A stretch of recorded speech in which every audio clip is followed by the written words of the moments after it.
Assalamualaikum warahmatullahi wabarakatuh. Halo teman-teman, kembali lagi bertemu di channel saya.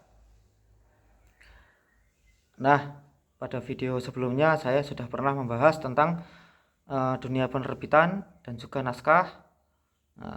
Sudah beberapa kali ya saya membuat video, tapi kali ini saya kembali membuat video itu tentang penerbitan.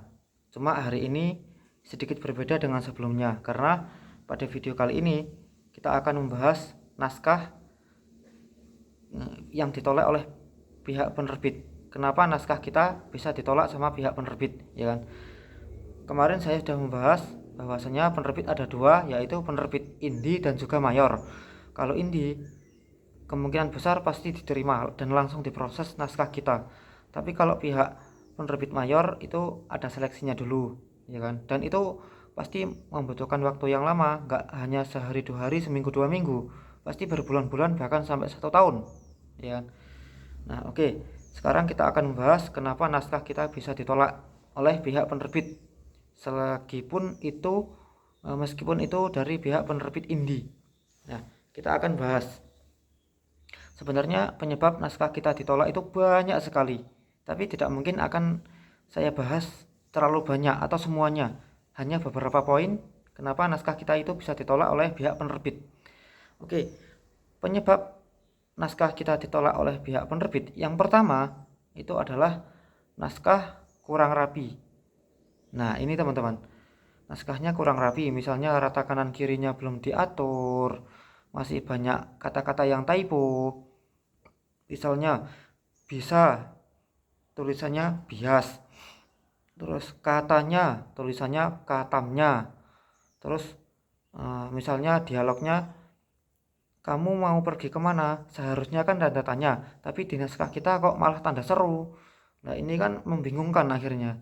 Nah, kalau typonya 1 2 oke lah, nggak masalah, tapi kalau terlalu banyak typonya, ini ya pasti pihak editornya pasti ya mikir ini akan lama naskahnya selesainya gitu loh. Naskah ini akan lama proses pengeditannya gitu loh, maka akan dikembalikan kepada kita, ya ditolak ya, karena meskipun tidak menutup kemungkinan akan tetap diterima. Ada penerbit yang naskah kita itu banyak typonya, banyak salahnya, tapi tetap diterima. Ya ada. Tapi kan alangkah baiknya kita rapikan dulu lah ketikan kita, naskah kita, biar memudahkan editor untuk proses selanjutnya, biar lebih cepat penerbitan buku kita, ya.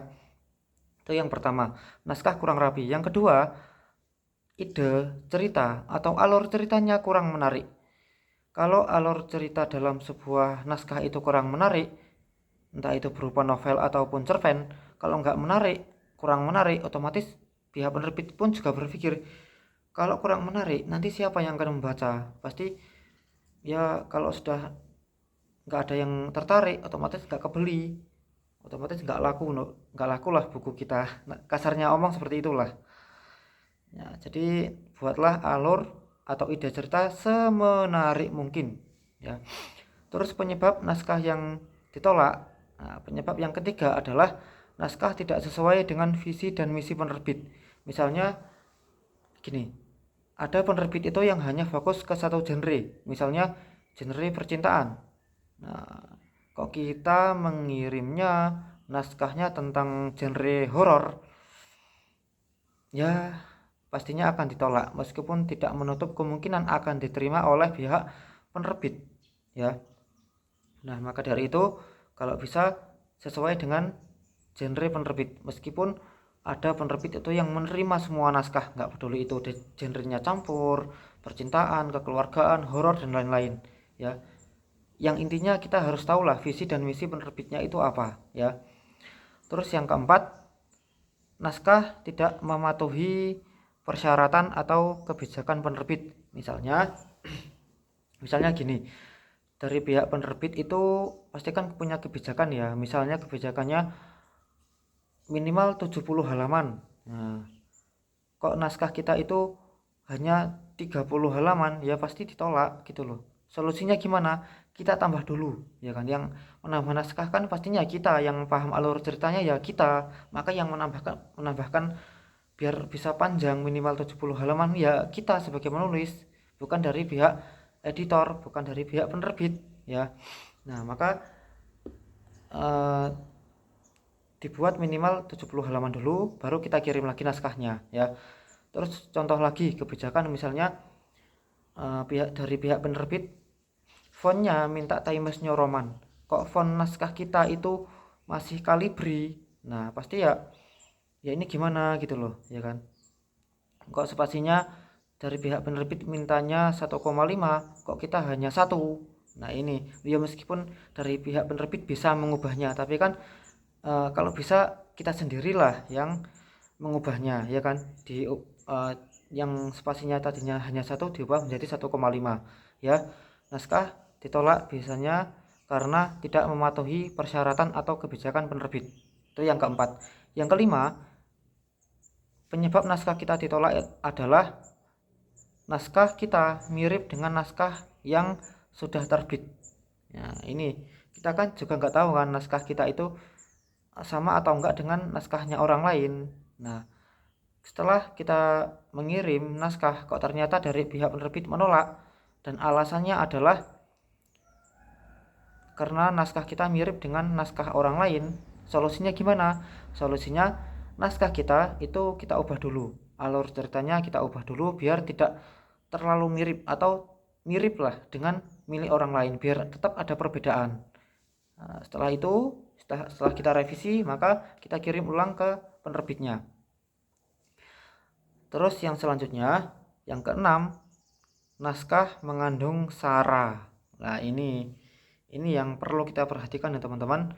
Naskah kita ditolak oleh pihak penerbit itu mungkin naskah kita terlalu provokasi, naskah kita mungkin terlalu menyindir atau menyinggung satu pihak, entah itu satu wilayah atau perorangan. Nah itu jika naskah kita terlalu menyudutkan satu pihak, maka kemungkinan besar naskah kita akan ditolak, dan pasti akan ditolak ya teman-teman, karena menyindir pihak lain ya kan, atau naskah kita terlalu vulgar. Nah ini juga perlu kita perhatikan. Kalau naskahnya seperti itu pasti akan ditolak oleh pihak penerbit. Nah terus naskah kita ditolak yang ketujuh adalah, penyebab yang ketujuh naskah kita ditolak adalah kita tidak menjaga attitude alias perilaku atau ucapan. Nah, toksik misalnya, ya kan? Kita ucapan kita mungkin ke pihak penerbit terlalu kasar. Naskahnya mungkin bagus, tapi karena mungkin kita pernah mengucapkan hal-hal yang tidak pantas, maka pihak penerbit pasti akan menolak naskah kita, meskipun naskah kita sudah rapi ataupun sudah bagus, ya kan?